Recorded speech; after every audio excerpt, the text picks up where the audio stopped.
My sister lied about my mental health to take my kids, so I fought back. I never thought my own sister would stab me in the back like this.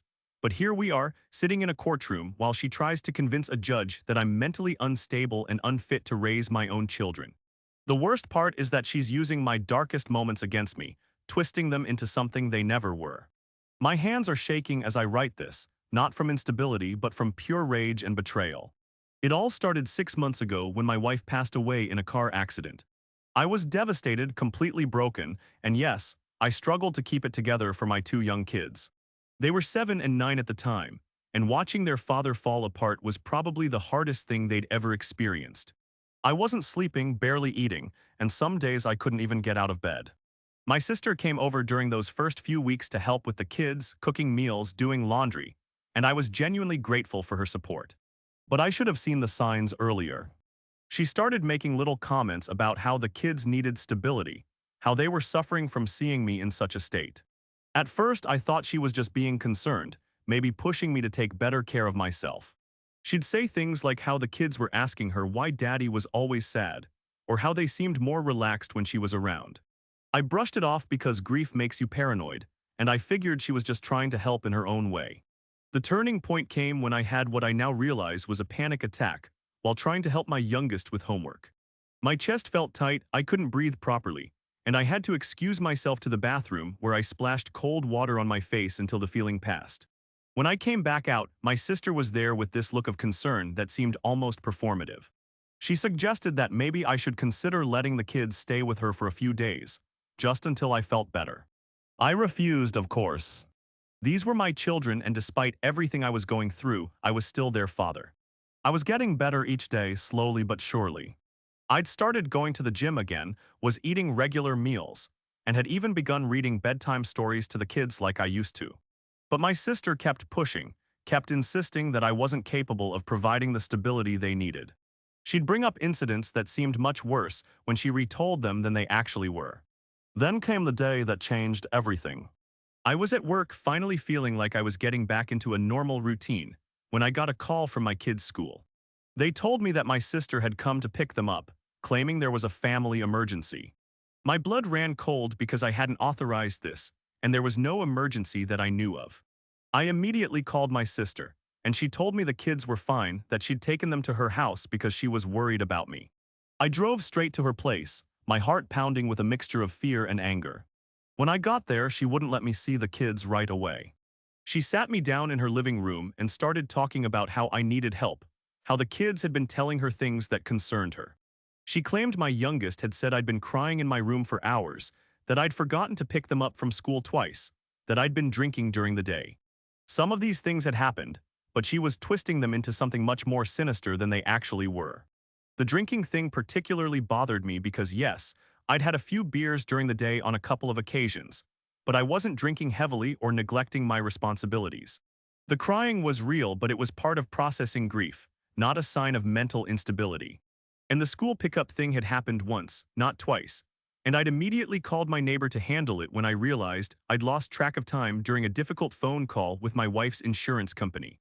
I demanded to see my kids, and when I finally did, they seemed confused and a little scared. They asked why they couldn't come home with me, and I had to explain that their aunt was just worried about everyone. I tried to keep my voice calm and reassuring, but inside I was furious. I told my sister I was taking them home, and she reluctantly agreed, but not before making more comments about how I needed to get my act together for their sake. Over the next few weeks, things seemed to go back to normal, but I noticed my sister was asking the kids a lot of questions when she'd visit or when they'd stay over at her place for the occasional weekend. She'd ask them about what we ate for dinner, whether Daddy seemed sad, if I'd been talking to myself or acting strangely. The kids would come home and innocently repeat these conversations to me, not realizing that their aunt was building some kind of case against me.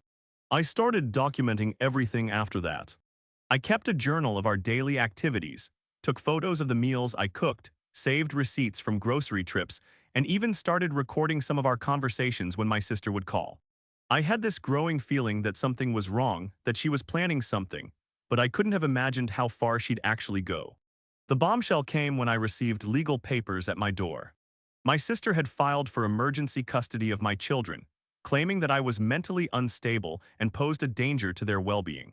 The court documents were filled with allegations that made me sound like a complete monster. She claimed I'd been neglecting them, that I'd been drinking excessively, that I'd had violent outbursts, and that the children had expressed fear of being around me. Reading those papers was like being punched in the gut repeatedly. Every difficult moment from the past 6 months had been twisted into evidence of my unfitness as a father. She'd taken photos of dishes in my sink, documented times when the kids had worn the same clothes 2 days in a row, and even recorded conversations where I'd sounded tired or overwhelmed. But the worst part was that she'd somehow convinced the kids to say things that supported her narrative. I immediately called a lawyer, spending money I didn't really have on legal fees. The attorney explained that emergency custody cases were taken very seriously, especially when mental health concerns were involved. The court had granted temporary custody to my sister pending a full hearing, which meant I could only see my kids during supervised visits twice a week. I was devastated, angry, and felt completely helpless. The supervised visits were humiliating. A social worker would sit in the room while I tried to have normal conversations with my children, taking notes about everything I said and did. The kids seemed confused about why things had changed so suddenly, and I struggled to explain the situation without making their aunt seem like the villain.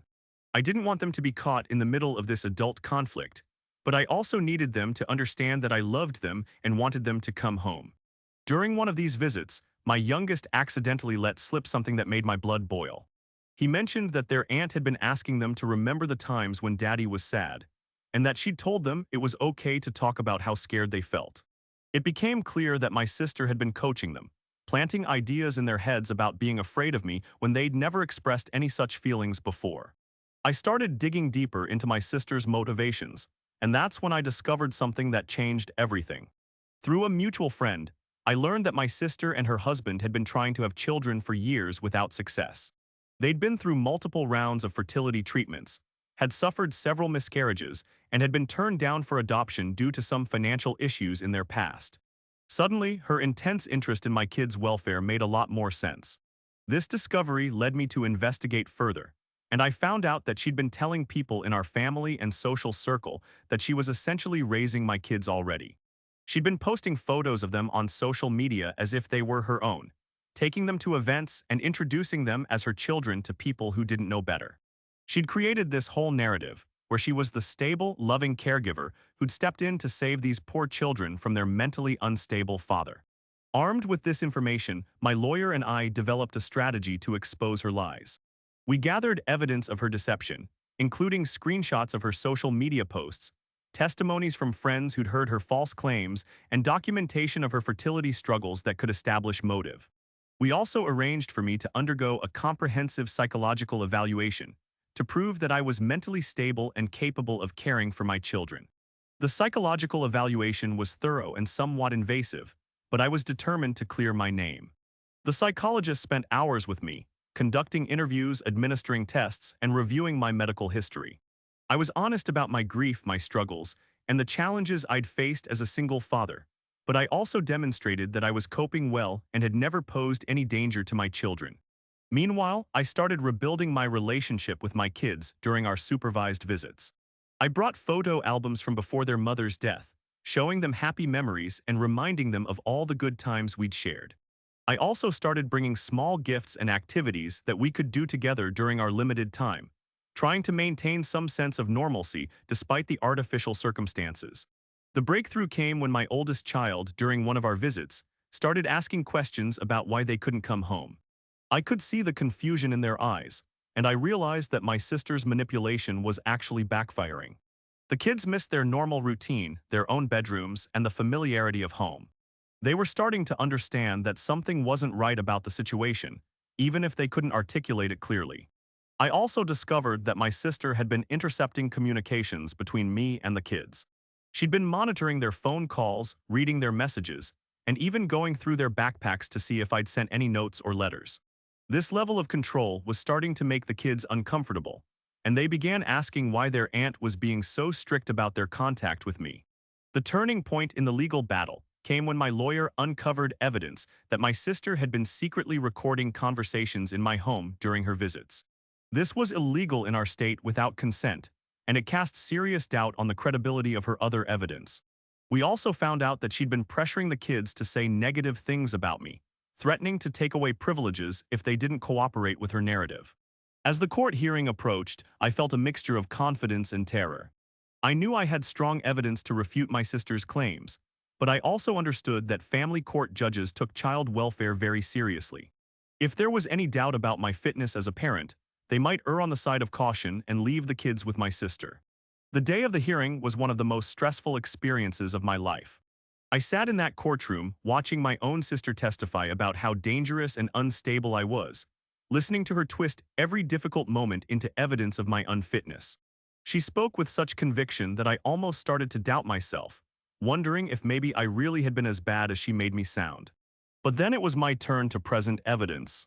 My lawyer systematically dismantled her claims, showing how she'd manipulated situations and coached the children. We presented the psychological evaluation results, which clearly showed that I was mentally stable and capable of parenting. We also revealed her fertility struggles and her pattern of deceptive behavior regarding the children. The judge's decision was swift and decisive. Not only did he return full custody to me, but he also issued a restraining order against my sister, preventing her from having any contact with my children without court supervision.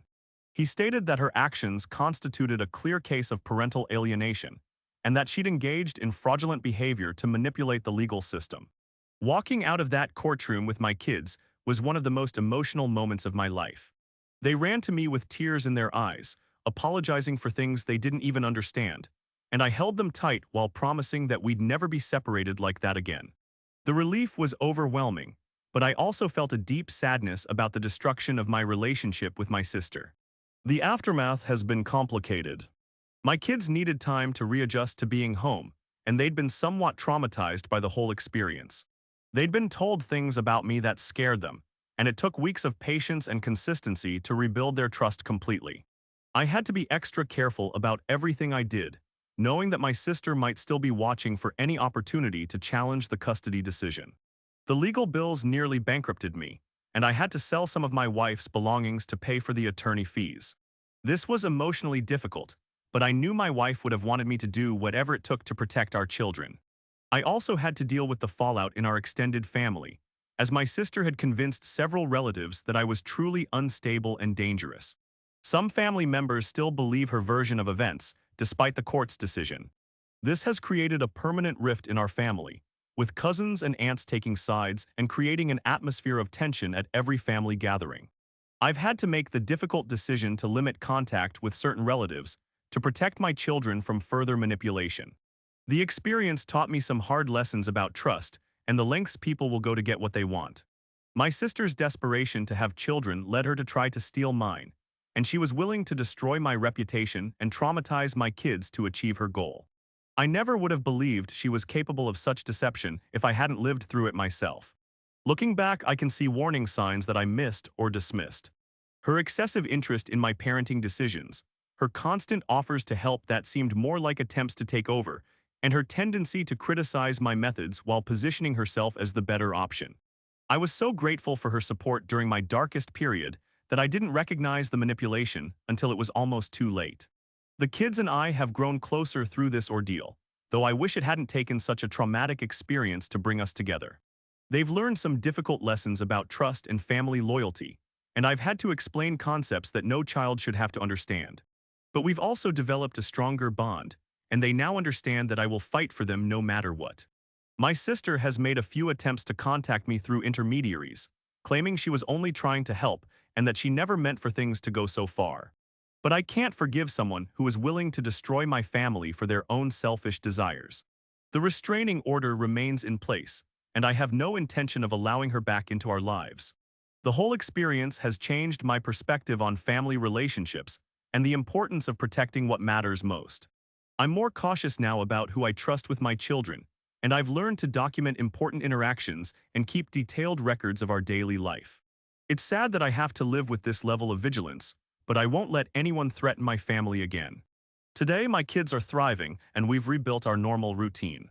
They're doing well in school, have rekindled friendships that were disrupted during the custody battle, and most importantly, they feel secure in their home again. We still talk about their mother regularly, and I've worked hard to help them process their grief in healthy ways while maintaining stability. The legal victory was important, but the real victory was preserving my family and protecting my children from further manipulation. I know that my wife would be proud of how I fought for our kids, and that gives me strength during the moments when I still feel angry about what my sister put us through. I've learned that sometimes the people who claim to love you the most are the ones who can hurt you the deepest. My sister's actions were a betrayal that cut to the core of everything I believed about family loyalty and support. But I've also learned that I'm stronger than I ever imagined, and that I'll do whatever it takes to protect my children from anyone who would harm them. The scars from this experience will probably never fully heal, but they've made me a better father and a more vigilant protector of my family. I hope that by sharing this story, other parents might recognize similar warning signs and take action before it's too late. Trust your instincts, document everything, and never underestimate what someone might do when they're desperate to get what they want.